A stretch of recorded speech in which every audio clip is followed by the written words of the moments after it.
In the last episode of our TVR race car build, we discovered a chassis that was far worse than expected, so it's being stripped back and rebuilt from the ground up. But there's one big unknown left. Is the 4-litre Rover V8 that powers it a little peach, or are we about to find another expensive disaster?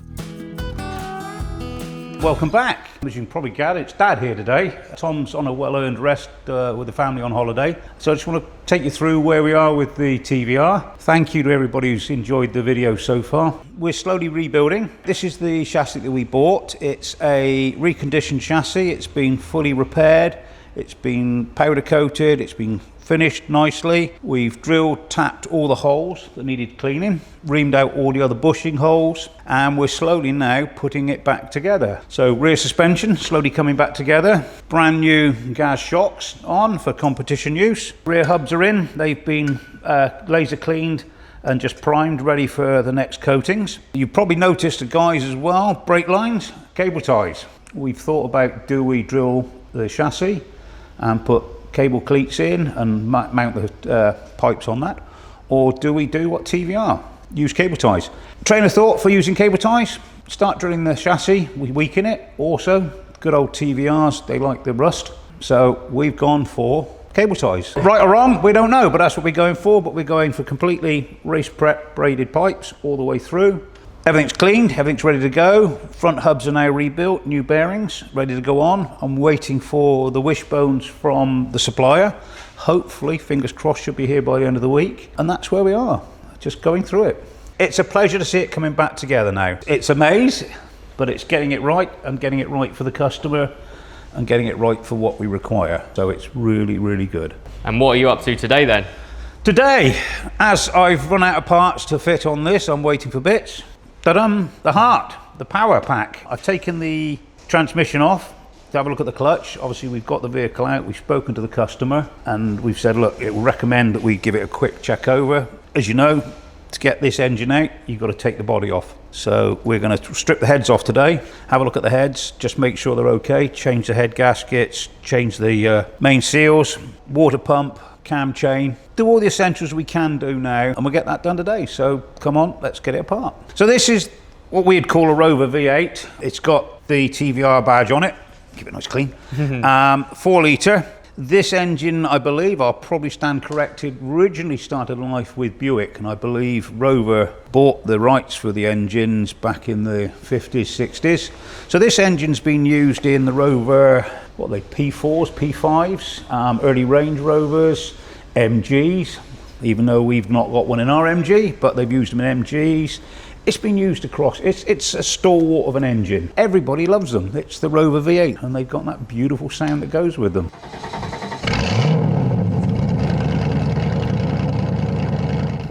So what's going to be your plan of attack here, Jim? Well, I'm going to take the inlet manifold off, then we can take the inlet manifold off the plenum chambers, take it all off in one. And once that's off, I'll then take the rocker boxes off, and then we'll take the heads off, and hopefully within about an hour we should have the heads off, and I'll have a look inside and see what's going on. In an hour?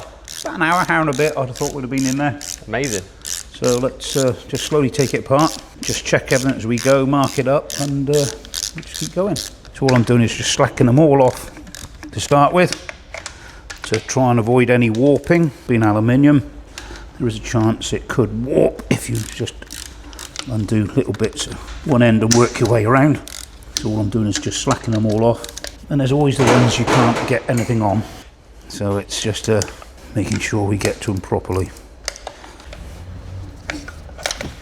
On this engine injection, so there's no carburetors. So we have an injection per cylinder, 1, 2, 3, 4, 5, 6, 7, 8.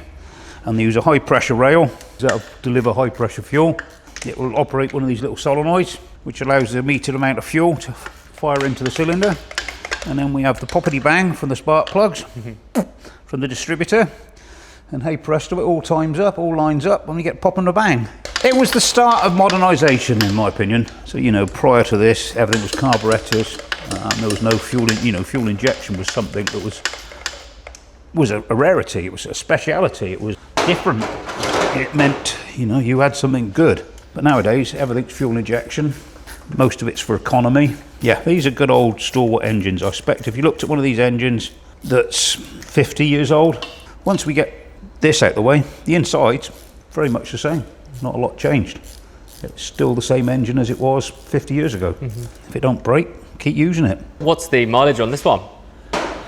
Oh, now you're asking a question I couldn't honestly tell you. I don't honestly know, to be honest. Without racing home back to the farm and having a look at the speedo, I couldn't tell you. I think what I'm going to have to do is go and search the MOT history. Yes, good idea, Batman. Good idea. Good idea, Batman. Good thinking, Batman. Yeah, good thinking, Batman. I like that. I like that turn of phrase. Well done, Pike. Waiting for you to notice that one. I don't get that one. Nah, old age. Some of the viewers out there will understand it. Don't tell him your name, Pike, but I'll let you struggle on that one for a while. Yeah, I don't get that one. No, it's a bit of an old person joke, that one. I'm sure that all the viewers are going to be screaming in the comments. Yeah. I can't wait to see under these cam covers. I suppose they're not cam covers. Are they cam covers? No, they're not cam. They're rockers, so you'll see your inlet and the exhaust valves in there. Yeah. Single cam on this one. It'll be there, so they go down the middle. I mean, they're a very, very simple engine. They really were something clever. They were a very, very good engine. I actually put one of these into a Land Rover when I was still in my 20s. So that was a long time ago. There we go.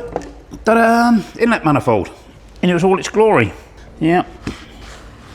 So that's the inlet manifold off. So, obviously all the inlets and water. So you have coolings, and then you have your inlets. This is a prone piece for Rover V8s. A little bit of a weak spot, especially in some of the older vehicles. It's only very thin tin. And if you get a less than watertight engine bay, Range Rovers, Land Rovers, MGs, water will sit and accumulate in here. And eventually what will happen, this can rust through. And every time it rains, water falls onto here and works its way through here, and it drips into there. Should we have a look in there and see what's in there? And you'll see where the water goes. Right, so let's just get these two bits off. So this is basically a gasket.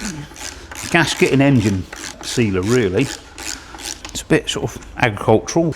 Oh, that one's been changed. They're two different sizes. Yeah. Someone's been here before. Yes. So right, you're about to see right inside an engine. Take those two little beauties off. Ready? Big reveal. So, camshaft, push rods, tappets are in the bottom. The tappet is your little wear block here between the end of the cam lobe, and the cam lobe comes around and pushes this up, and these are actually physically the tappets, and then that pushes the push rod, which then hits the rocker, that then opens the valve. So, shall we go for the next bit? Let's do it. So far, looking nice and clean in there. I'm really pleased with that. That's nice and clean. There's no cream in there from water or anything of that nature. So let's whip the rocker boxes off, and you'll see what's at the other end of a push rod. I can't believe that the guts of the engine are covered up by that small piece of baked bean tin. I mean, look at that. Yeah.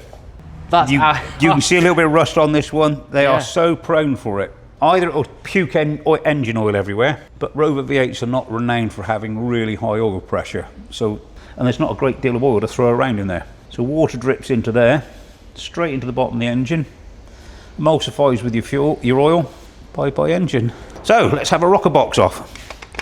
Let's see how tight these are. They're nice and loose. What's your feelings? Do you reckon is it going to be nice underneath? Yeah. Looking in there, that's clean. Yeah. I'm really pleased with that. That's not. There's no blackening, there's no, you get burnt oil. There's no burnt oil on that, so we've had good regular oil changes. There's no condensation in there, so I'd say it's been kept fairly dry. Unlike the chassis. Unlike our rust maggoted chassis. This is nice and clean. Impressed so far. Here we go, ready?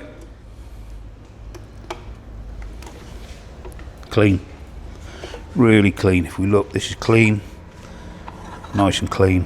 Again, you now see your push rod comes up through from the camshaft, tappet, push rod up onto your rocker, and your rocker push the cam will open that, push this rod up, That'll push that lever over, which pushes that down, which then pushes the valve to open the valve. And that's basically an engine for you. I've got to know now, what do you think the mileage is on this engine? Oh. I'm gonna look it up now. Okay, right, so we're having a guess. I just can't wait now. I could be cast aspersions on TVR and say, well, they always break down, they always give us problems, so it's going to be low mileage. I reckon this one's 60 to 70,000. Okay, so you're going quite low. Would you say that's low for a Rover V8? It's very low, to be honest. But for this car, I reckon 60 to 70,000 miles in its life. I reckon something like that. You ready? Yeah, go on. So the last MOT, which was only the 4th of May this year, so this is going to be quite up to date. It was on 107,000 miles. 107? That's a good engine then. This engine is in quite good condition for 107,000. Would you like to know what the advisories were on the last MOT? I can guarantee there'll be something about the suspension on the front. Front suspension components corroded. Rear suspension components corroded. Oil leak, but not excessive. Yeah. Yeah. Front brake disc worn, pitted or scored. Yep. Rear brake disc worn, pitted or scored. Near side front service brake fluctuating. And chassis frame corroded. Well, we know definitely the chassis frame. I'll give him his due that he was probably fairly lenient with that one. I can't believe that passed. That passed an MOT 4 or 5 months ago. I'm reluctant to comment, but yeah, I think that was probably a fairly lenient MOT from what we've seen, especially with the front suspension. But in fairness to the MOT tester, he wouldn't able to see what we saw. Right, so what I'm going to do next is I want to take the heads off. But to take the heads off, I'll get the alternator off, take the auxiliaries off, and then we will also, I'll just get some cards so I can make sure all the push rods all go back in the same place. So I'll mark them. Once we get all these bits off out of the way, you'll just be amazed how small this engine is. When you look at it compared to a modern 4-cylinder engine, there's nothing to it. Blue Peter fans, here's one I made earlier. I got that one. Got that one, there we go. So if you sat in the driver's side, passenger side, so front, PS. So I know that that's passenger side, that's front. So we 1, 2, 3, 4, 5, 6, 7, 8. And there we are, children. Today's Sesame Street is brought to you by the letters, no, the numbers 1, 2, 3, 4, 5, 6, 7, 8. I'm Count Dracula and I like to count. I'm sorry about this, children. So again, we'll just whip these off and I'll just crack them a little bit. First of all, because obviously you don't want to warp these at all.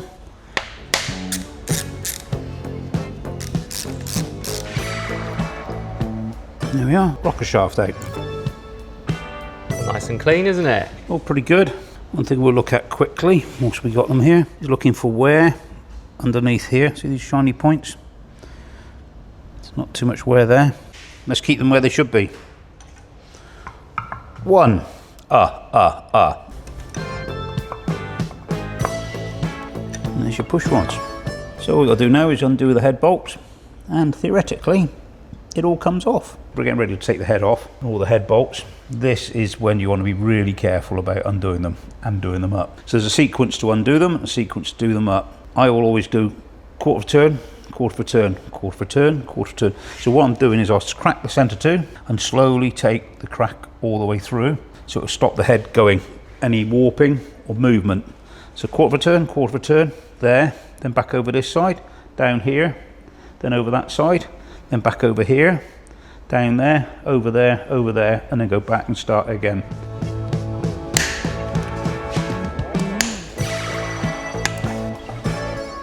Oh, a minute.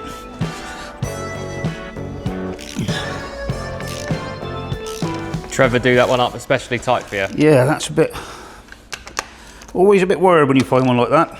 All the others have been nice and loose. That one's a little bit tight, so you're always a little bit cautious of going, what's going on with that bolt? So it's all the pressure off, they're all loose. So I just whiz them out all out now. And I'm sure there's going to be people saying, oh, why don't you use an air gun? Why don't you use a ratchet? Why don't you use a drive? I'm old school, I don't necessarily like using power tools. The power tool can't tell you how it feels. Doing it with your hand, oh, that's not feeling right. And it's just old school.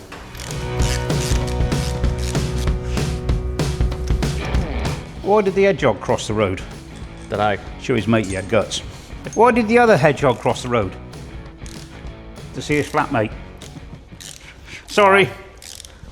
So this is your... This is the one that's a little bit tight, and he's tight all the way out. So I'm a little bit concerned that we might see aluminium in the threads. Now if we do, it'll be re-helicoiling in the block. Moment of truth, guys, let's have a look. No, just dry, that's lucky. It's just dry bolt. If we'd have started seeing aluminium in there, it would have been time to re-helicoil the block. So, if I've got it all right, they're all out. There we go.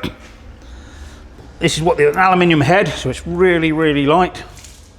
Yeah, a little bit of water still in it. Even more light now. Even more lighter. Not too bad a condition. We'll get all that cleaned up. We'll probably take the valves out, clean them up, re-lap them. There you go, head gasket. Again, very thin. And that one actually says L Rover. Oh my God. This one tells you top, so it knows which round it goes. Again, nice and clean. There's no blow marks between the cylinders. So yeah, there's your pistons. We'll check the pistons for slap, but I think the rest of it's going to be fairly good. But yeah, there's one off. We'll go for the other one. Would you clean all this up? Yes, yeah, we'll do the best we can. We're not going to strip the engine, so we're not taking the pistons out, but we will clean these up very sympathetically. We'll also polish the head before we put it back together, so all this will be cleaned, all the waterways will be cleaned out.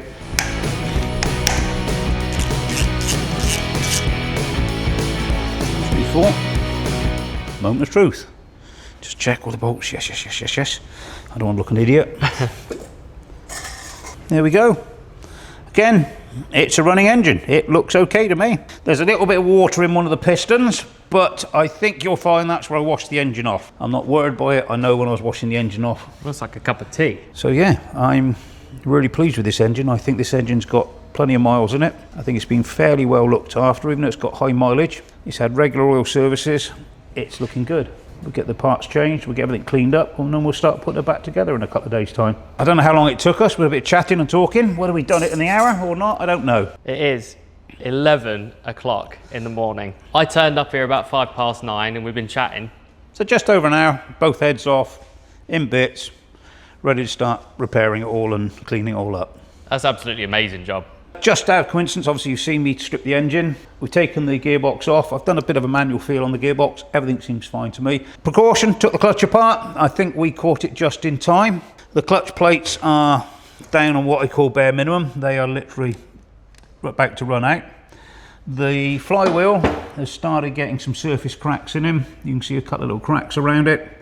So out of precaution again, for the sake of it, I'll look at what the cost of getting a flywheel skimmed is, or it might be just as cheap to get a new one.